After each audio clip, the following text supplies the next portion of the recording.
with this bill in place, this can be changed at a moment's notice. They can seize the crisis.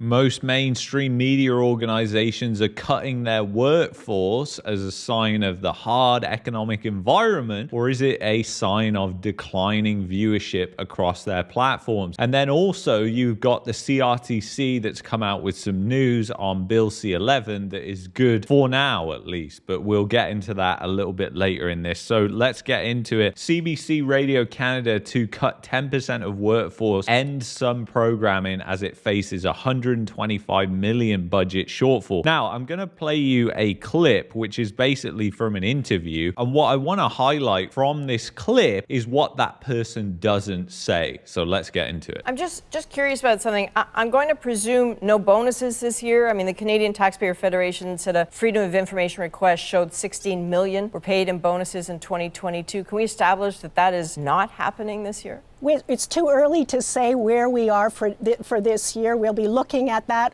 like we do all our line items in the coming months. So there's a chance bonuses could still happen at a time when jobs are being cut? I'm not going to comment on something that hasn't been discussed at this point. So okay. Well, detractors say that, you've heard it, this country doesn't need the CBC. Won't a CBC that's able to do less in a way make the case for them? I believe that Canadians, and I know that 75% of Canadians still consider CBC a trusted source of credible news. And about the same percentage, that is the majority of Canadians, believe that CBC is good value for money. At $33 per capita annually, that's about a dime a day that Canadians are paying for CBC Radio-Canada, the lowest financed public broadcaster among the 17 that are measured in Western democracies today. So I honestly believe the work that we have to do here at the CBC Radio-Canada over the coming months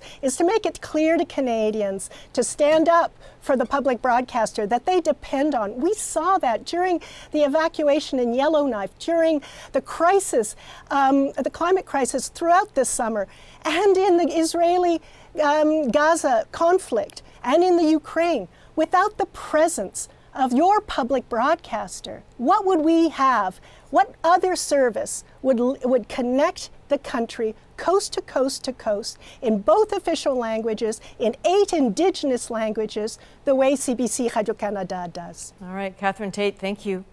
Thank you.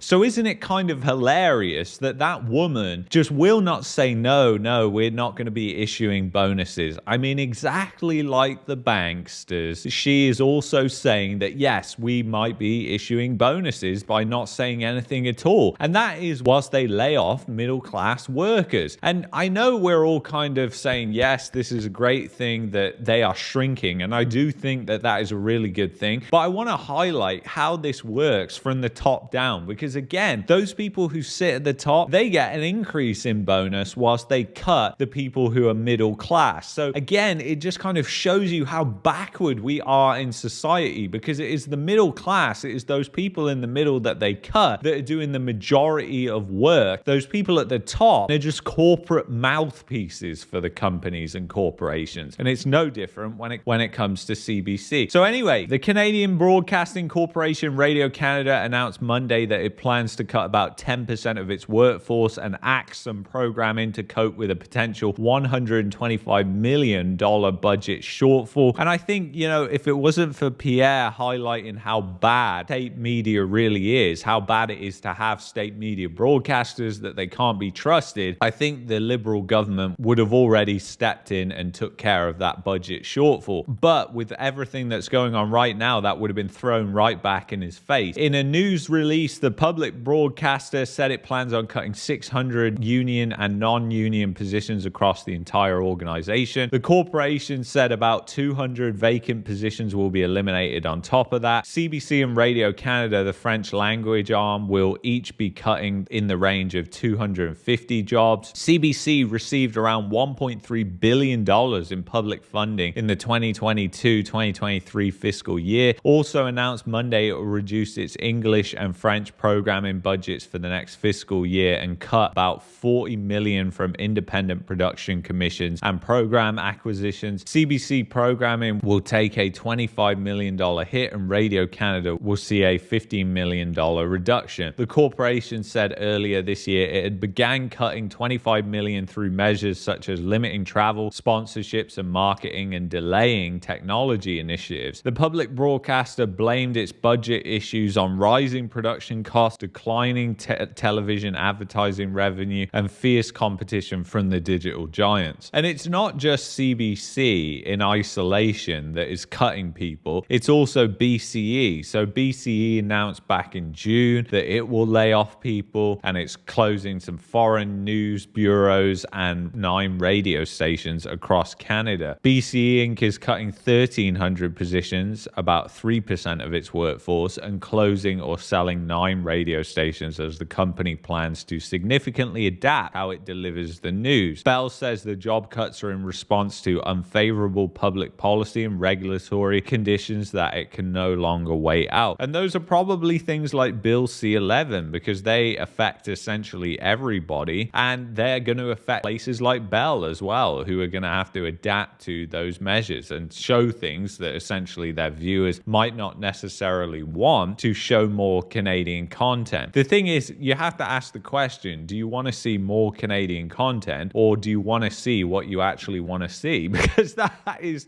the reality in a lot of cases. It's just that a lot of the content that people want to consume isn't Canadian content. So anyway, it's interesting. And then it's not just that, you've got other things that are going on. Toronto Star owner cutting 600 jobs at regional papers, seeking bankruptcy protection for unit. So it says here the Metroland business owns dozens of community newspapers delivered alongside advertising flyers. North Star says it is getting out of the flyer business entirely and converting the newspapers to a digital-only format. The move will mean a loss of 605 jobs, or about 60% of its workforce. And really, this is just a shift in the time. I mean, times have changed a lot since I was delivering papers, and I doubt people are getting as many papers as they were back in the day when I was delivering them in England. And what's happening now with newspapers is nothing new. This is just a change of the times, essentially. But it is affecting different places. I mean, you had essentially Domtar that closed down that paper mill, and a lot of that is the result of just less need for paper for things like this. So it's just an unfortunate change in the times that we're in right now. So anyway, let's move on now to Bill C-11 and what's going on there. So this was posted in November. Social media creators' podcasts won't be regulated under Liberals' online streaming law. They're talking about Bill C-11. But the problem is, guys, with this bill in place, this can be changed at a moment's notice. They can seize the crisis. So let's say something happens, there's some sort of crisis event, and then they need to say, well, now we need to regulate these online streamers, these people who are doing podcasting, because they could be spewing misinformation, disinformation. I mean, if you think, if we were back in 2020 and they were bringing through Bill C-11, do you not think that they would be implementing things like that? It's just because right now the public appetite for something like this just isn't there. And it's unfortunate because with this bill in place, it hands a lot of power off to the government and the CRTC, which is essentially just an arm of the government. And if there is a crisis event, I'm sure that they will use that to then quickly change things. So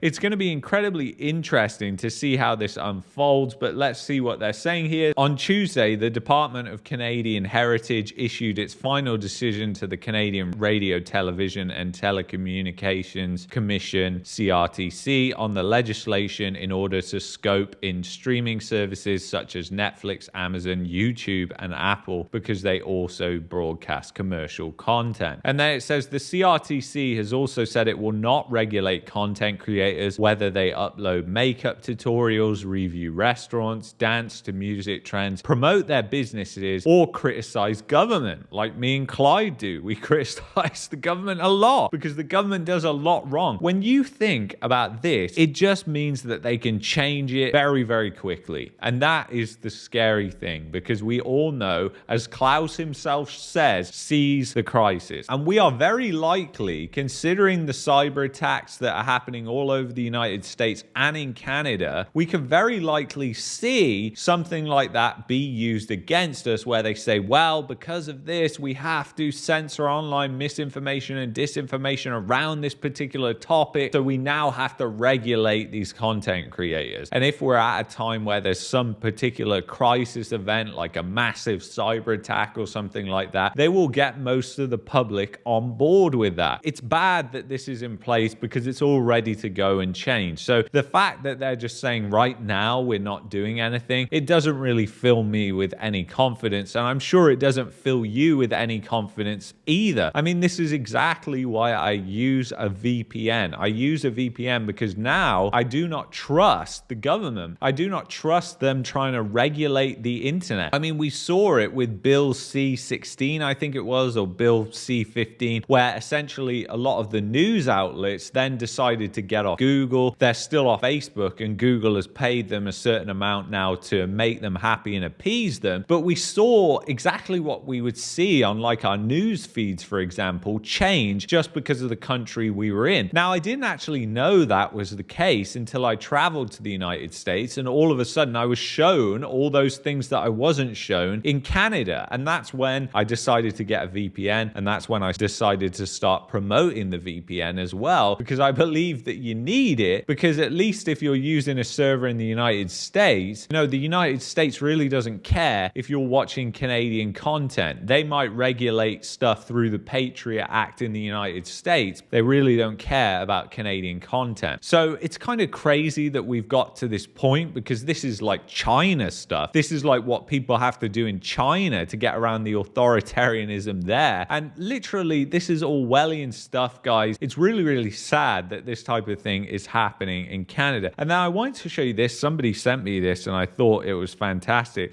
And it shows essentially the decline in economic freedom since 2014. And you can see all the provinces in Canada, and you can see how they align with different states in the United States, which I think people would find interesting. So I'll leave a link to that in the description, guys. It's definitely worth checking out. It's really a good thing. Anyway, I want to thank you so much for watching this video. If you are looking for a VPN to get around all these stupid censorship laws, you know my link is expressvpn.com/marketmania. Helps out the channel if you get a subscription there. You get the best price and you're with the best provider. Some of these VPN providers are shady. Some of them are very woke. You know, if they're affiliated with a channel like this, that they're not a woke company. So anyway, I want to thank you so much for watching this video. If you've enjoyed this video, you might like this video that I picked out for you here. You might like this playlist here. Thank you, and I'll see you in the next one.